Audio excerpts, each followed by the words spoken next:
এই জীবন যেন বহতা নদীর মতো, চলার পথে কত বাঁক মোহনা শত, আছে আরো দ্বন্দ্ব আলো আধারের, বেছে নিতে হবে তাই পথ আমাদের।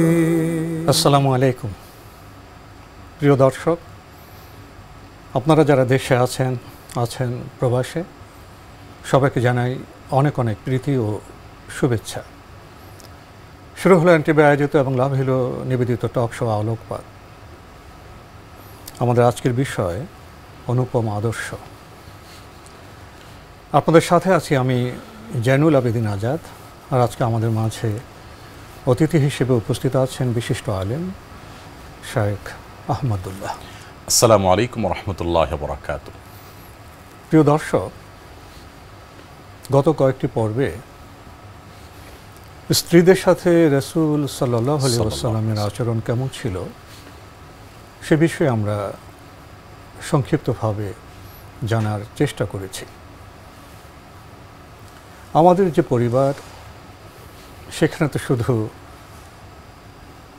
স্ত্রীরাই থাকেন না, সেখানে সন্তান সন্ততি থাকেন, নাতিপুতিরাও থাকেন। তাদের সাথে আমাদের একটি সম্পর্ক হয়, মধুর সম্পর্ক। বিষয়টিকে আমরা পারিবারিক বন্ধন হিসেবেও অনেক সময় বিবেচনা করে থাকি।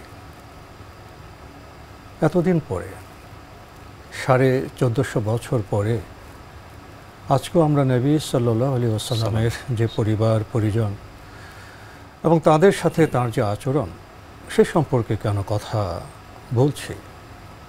এর কি কোনো যৌক্তিক কারণ আছে?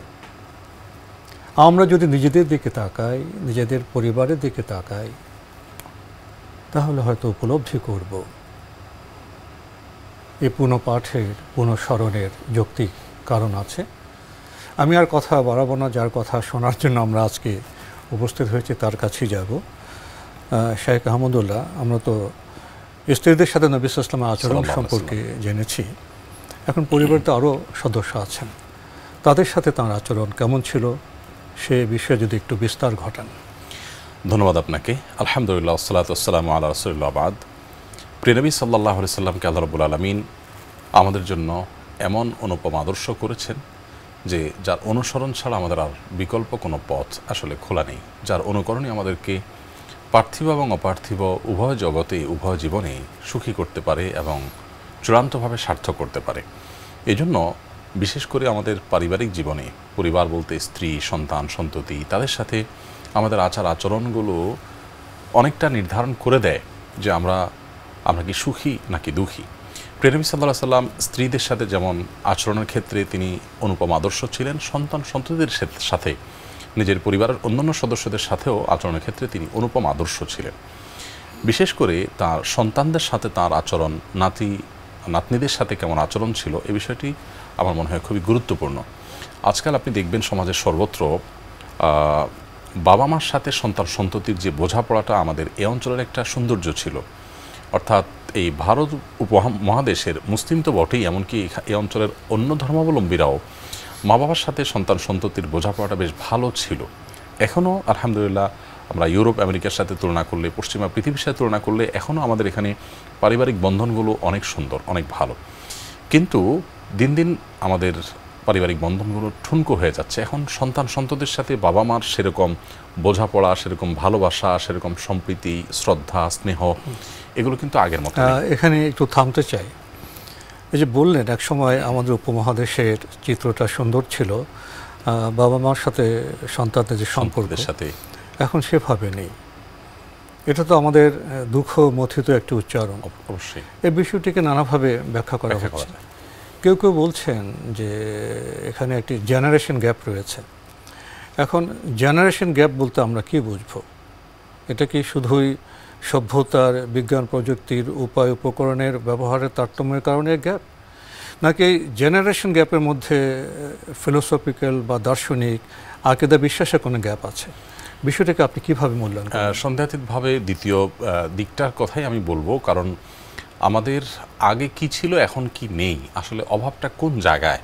আমরা দেখব যে আজ থেকে যদি আমরা যত পেছনে যেতে থাকবো আমাদের এই অঞ্চলে মানুষের 1, 2, 3, 4 দশক আগে, তো আমরা দেখব তখন মানুষের মধ্যে ধর্মীয় বিশ্বাস, নীতিনৈতিকতা এগুলোর প্রভাব যতটা ছিল আমাদের শিক্ষায়, আমাদের সমাজে, আমাদের সংস্কৃতিতে, আমাদের পারিবারিক পরিমণ্ডলে, আমাদের শিক্ষাঙ্গনে, আমাদের সর্বত্র আমরা দেখব যে সেই বিষয়টার একটা ব্যাপক ঘাটতি দেখা যাচ্ছে। অর্থাৎ ইসলাম ধর্মীয় শিক্ষা, নৈতিক শিক্ষা এবং নৈতিক আদর্শের যে ব্যাপারটা, এটার ব্যাপারে আমরা দিন দিন উদাস হয়ে যাচ্ছি, এবং যত বেশি উদাস হয়ে যাচ্ছি তত বেশি কিন্তু এই সমস্যাগুলো প্রকট আকার ধারণ করছে। আমরা কিন্তু শিক্ষার কথা যদি বলি, তাহলে শিক্ষায় কিন্তু আমরা দিন দিন উন্নতির দিকে এগিয়ে যাচ্ছি, অর্থাৎ শিক্ষিতের হার আমাদের বাড়ছে, আমাদের অবকাঠামোগত উন্নতি দিন দিন হচ্ছে।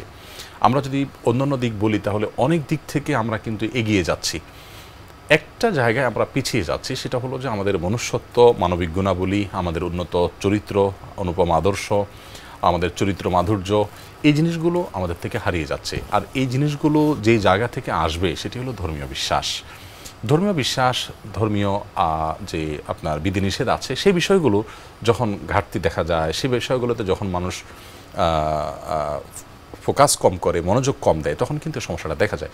আমরা যদি 2-3 দশক আগের বাংলাদেশের কথা চিন্তা করি, তো দেখব যে তখনকার মানুষজন তারা তরুণ বয়সেও ধর্মের ব্যাপারে যতটা সিরিয়াস ছিলেন, এবং প্রিয় নবী সাল্লাল্লাহু আলাইহি ওয়াসাল্লাম, কোরআন, সুন্নাহ এগুলোর উপর যতটা সিরিয়াস ছিলেন, এখন কিন্তু আমাদের প্রজন্ম ততটা সিরিয়াস নয়। তারা কিন্তু শিক্ষার ক্ষেত্রে আগের চাইতে বেশি সিরিয়াস, তারা কাজের ক্ষেত্রে, ক্যারিয়ারের ক্ষেত্রে অনেক বেশি সিরিয়াস, তারা অন্য অনেক বিষয়ে অনেক সিরিয়াস, কিন্তু এই জায়গাটাতে তার দুর্বলতা অনেক বেশি। আমরা যখন সময়ের কথা বলি, তখন সভ্যতার কথা বলি। আমরা যখন সময়ের কথা বলি, তখন শুধু দেশের কথা বলি না, দেশের মানুষের কথা বলি। আমার বিবেচনায় আপনি যে কয়েক যুগ আগের কথা বলছেন, তখন আমাদের প্রিয় যে স্বদেশ, আমাদের জন্মভূমি, আমাদের বাংলাদেশ, এটা তখনও কৃষিভিত্তিক সমাজ ছিল। কৃষিভিত্তিক সমাজে শিক্ষার তেমন প্রসার ঘটেনি।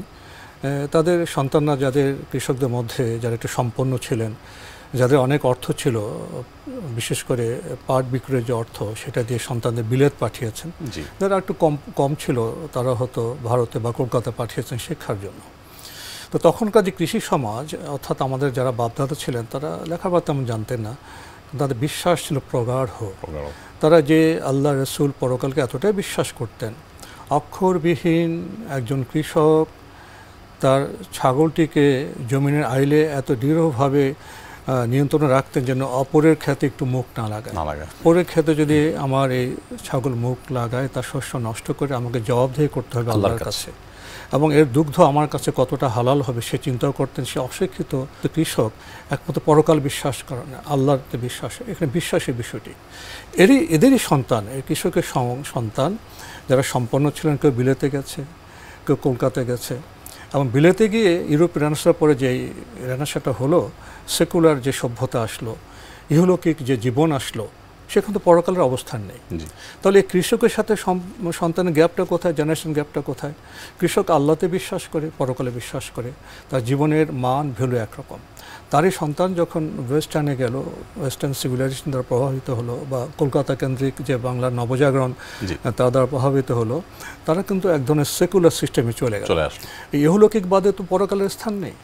আমার মনে হয় জেনারেশন গ্যাপটা এখানে তৈরি হয়েছে। ঠিক বলেছেন আপনি। এবং এর কারণে যেটা হয়েছে যে আমরা দেখতে পাচ্ছি যে বাবা বিষয়গুলোকে যেভাবে দেখতেন, সন্তান সেভাবে দেখছে না আর, এবং এটা আস্তে আস্তে বাড়ছে। এখন যদি আমরা বলি তাহলে দেখব যে এখন বিলেতে পাঠানো বলেন বা অন্যান্য উন্নত দেশগুলোতে শিক্ষার জন্য নানা উদ্দেশ্যে আমাদের সন্তানদেরকে পাঠানোর কথা বলেন, এটা তো এখন আগের চাইতে অনেক বেশি বেড়েছে, এবং যত বেশি বেড়েছে তত বেশি যেন জেনারেশন গ্যাপটা আরও বেড়েই চলেছে। বিজ্ঞান প্রযুক্তি প্রায়োগিক শিক্ষাটা বেড়েছে, কিন্তু শিক্ষা তো শুধু আপনার জ্ঞান বিজ্ঞান প্রযুক্ত শিক্ষা নয়, শিক্ষা মানুষের জন্য।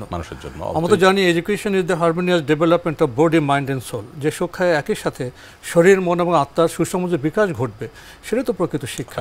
এখন আমার মস্তিষ্কের বিকাশ ঘটছে, আমি জ্ঞান প্রযুক্তি জানছি, কিন্তু আমার আত্মা তো উন্নত হচ্ছে না। আত্মিক তো বিকাশ এবং আত্মিক যে শৃঙ্খলা তো শিক্ষা নেই। তাহলে আমার শিক্ষাটিকে অপূর্ণাঙ্গ হচ্ছে না। অপূর্ণাঙ্গ শিক্ষায় কি পরিবার, সমাজ, সভ্য থেকে খুব বেশি উপকৃত হওয়ার সুযোগ নেই। আমরা যদি দেখি যে খোদ ইউরোপ আমেরিকানরা যারা আমাদের থেকে অন্য অনেক দিক থেকে এগিয়ে, শিক্ষায়, সংস্কৃতিতে অথবা আপনার অবকাঠামোতে, তাদেরকেও আমরা দেখি যে তারা কিন্তু মানসিক শান্তির যে ব্যাপারটা, এই জায়গাটা তারা কিন্তু প্রচণ্ড দৈন্যতা ভুগছে, যার কারণে তাদের মধ্যে দেখবেন ডিপ্রেশন, আত্মহত্যা, পরিবার ভেঙে যাচ্ছে, পরিবার ভেঙে যাওয়া, মাদকাসক্ত হচ্ছে, পরিবার ব্যবস্থা তো তাদের মানে অলমোস্ট ভেঙেই পড়েছে বলতে গেলে। কারণ স্বামীর সাথে স্ত্রীর কোনো বিশ্বাসের জায়গাটা খুব একটা নেই, কারণ আল্লাহর ভয় নেই, যার যা খুশি করছে, এবং সন্তানদের সাথে মা বাবা সেই নেই, আস্থার সংকট তৈরি হয়েছে। এই যে অবস্থা, এই অবস্থার কারণে আমার মনে হয় যে প্রিয় নবী সাল্লাল্লাহু আলাইহি সাল্লামের জীবনে তিনি তার পরিবার ব্যবস্থাপনা কিভাবে করেছেন, তার পরিবারের সদস্যদের সাথে তার আচরণ, জেনারেশন গ্যাপ হতে দেননি। তিনি তার স্ত্রীদের, তার সন্তানদের, তার নাতিপুতির সাথে আকীদা বিশ্বাসের, জীবন দর্শনের বিষয়গুলো আছে, সেখানে গ্যাপ হতে দেননি। তিনি সময়কে অ্যাড্রেস করেছেন, সভ্যতাকে অ্যাড্রেস করেছেন, সংকটকে অ্যাড্রেস করেছেন, কিন্তু তার ঈমান আকীদা ভিত্তিতে, এবং তার আচরণ থেকে, বক্তব্য থেকে স্ত্রী শিক্ষিত হয়েছে, নাতি সন্তানরা সেখান থেকে আলো পেয়েছে। আমাদের যেটা হয়েছে যে এখনও আপনি দেখবেন অনেক বাবা মা আছেন যারা সন্তানদের এরকম অনেক অযাচিত আচরণ, এগুলোকে তারা স্বাভাবিকভাবে দেখেন, এবং কোনো কোনো ক্ষেত্রে তারা প্রাউড ফিল করেন, তারা গর্ববোধ করেন যে আমার সন্তান বোধহয় শিক্ষিত হয়ে গেছে, বোধহয় আধুনিক হয়ে গেছে, বোধহয় উন্নত হয়ে গেছে। কিন্তু তিনি যে চিন্তা দর্শন লালন করেছেন, সেই চিন্তা দর্শন থেকে যে সন্তান ছিটকে পড়ে গেছে, সন্তান যে সেই জায়গায় নেই, এই জায়গাটিকে তিনি অনুভব করতে পারছেন না, আঁচ করতে পারছেন না, বরং তিনি এটাকে গর্বের সাথে দেখছেন যে আমার সন্তান বোধহয় অনেক আধুনিক হয়ে গেছে। যে আমাদের যে প্রিয় পরিবার, আমাদের যে প্রিয় সন্তান, তারা অনেক সময় আমাদের মনোমতো হচ্ছে না, বা আমরা বুঝতেও পারছি না আমাদের সন্তানরা কেন বিগড়ে যাচ্ছে, কেন অন্য পথে যাচ্ছে। কিন্তু আমরা একটু আগে একথাও বলেছি, রাসূল সাল্লাল্লাহু আলাইহি ওয়াসাল্লামের সময় তার যে পরিবার ছিল, স্ত্রী, সন্তানরা, সেখানে কোনো উনি জেনারেশন গ্যাপ হতে দেননি। ঈমান, আকীদা, বিশ্বাস, জীবন সম্পর্কে তার যে অভিব্যক্তি, তার যে আচরণ, তার যে বক্তব্য, তার সুসময়, তিনি সঠিক বার্তা দিয়েছেন। প্রশ্ন হলো, আমরা কি আমাদের পরিবারের সদস্যদের, সন্তানদের সঠিক বার্তা দিতে পারছি? আমার মনে হয় যে প্রশ্ন উত্তর আমরা বলবো যে বেশিরভাগ ক্ষেত্রে আমরা সেটি করতে পারছি না। আর যেটা কারণে আমরা সমস্যাগুলো দেখতে পাচ্ছি, বাবার মার প্রতি সন্তানের যে দায়িত্বহীনতার বিভিন্ন দৃষ্টান্ত আমাদের সামনে আসে। এটি কেন আসে? কারণ বাবা মা সন্তানকে সেভাবে গড়ে তুলতে পারেন নাই তার বাবা মা তাকে যেভাবে গড়ে তুলেছেন।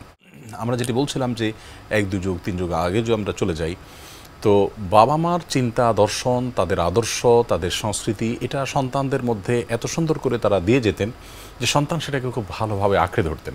কিন্তু এরপরে জেনারেশন এসে সন্তানদেরকে আর নিজেদের চিন্তা দর্শনটা ব্যাপারে আদর্শবান করা বা তারপরে তাদেরকে গড়ে তোলার প্রয়োজনে তারা অনুভব করেন নাই, যার ফলশ্রুতিতে বাবা মা নিজেই সাফার করছেন। শুধু সমাজ নয়, আপনি যদি ওয়েস্টার্ন কালচার বলেন, ওয়েস্টার্ন কালচারের সন্তান বাবা মার প্রতি এত দায়িত্বশীল হয় না, এটাই বাস্তবতা, আমরা সবাই জানি। কিন্তু আমরা যদি ইসলামের দিকে তাকাই, যে নবী সাল্লাল্লাহু আলাইহি সাল্লামকে আল্লাহ তাআলা কোরআনের আয়াতে আয়াতে, পাতায় পাতায় নির্দেশ করেছেন তিনি যেন সবার প্রতি দায়িত্ববান হন, তিনি যেন পরিবারের সদস্যদের প্রতি দায়িত্ববান হন, তিনি যেন তার পরিবারের সন্তান সদস্যদেরকে জাহান্নামের আগুন থেকে রক্ষা করেন, সেই জন্য নির্দেশ আল্লাহ তাআলা করেছেন। আমরা দেখি যে আমাদের শৈশবেও দেখেছি যে স্কুল কলেজে পড়ুয়া ছেলেমেয়েরাও যদি রাস্তা দিয়ে যেত এবং একজন বয়স্ক মানুষ আসতো, তারা রাস্তার এক পাশে কাঁচুমুচু করে দাঁড়িয়ে তারা শ্রদ্ধা ভরে ওই বৃদ্ধ লোকটাকে সালাম পেশ করতেন।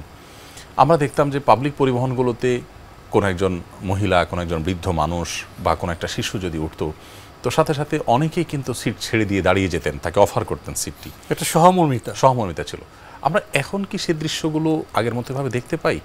অর্থাৎ সমাজে এখন দেখি যে একটা প্রজন্ম তারা গড়ে উঠেছে, বেড়ে উঠেছে রীতিমতো কিশোর গ্যাং এর সাথে আমাদের প্রশাসনের দায়িত্বশীল ব্যক্তিবর্গ, সেগুলো নিয়ে তারা গলদঘর্ম হয়ে যাচ্ছেন, মোকাবেলা করতে পারছেন না।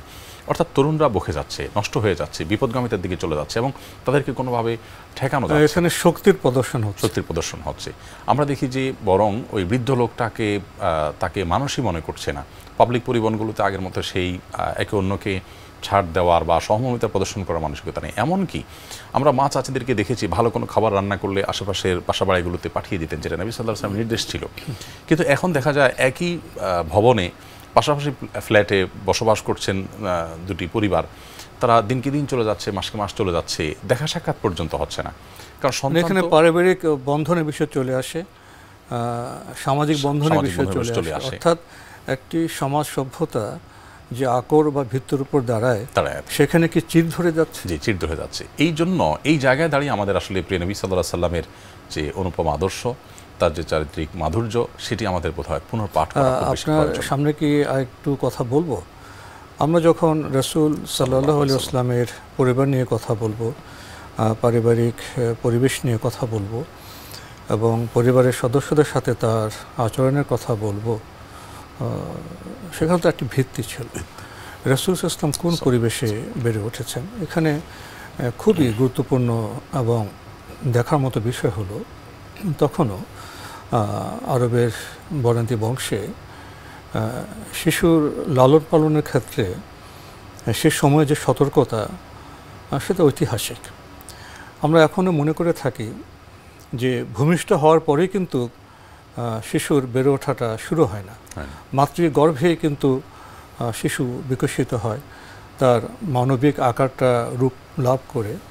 সেখানে মা কোন পরিবেশে বড় হচ্ছেন, মা কি খাচ্ছেন, মা কি দেখছেন, মা কি শ্রবণ করছেন, কি পাঠ করছেন, তার একটা প্রভাব সন্তানের মধ্যে পড়ে।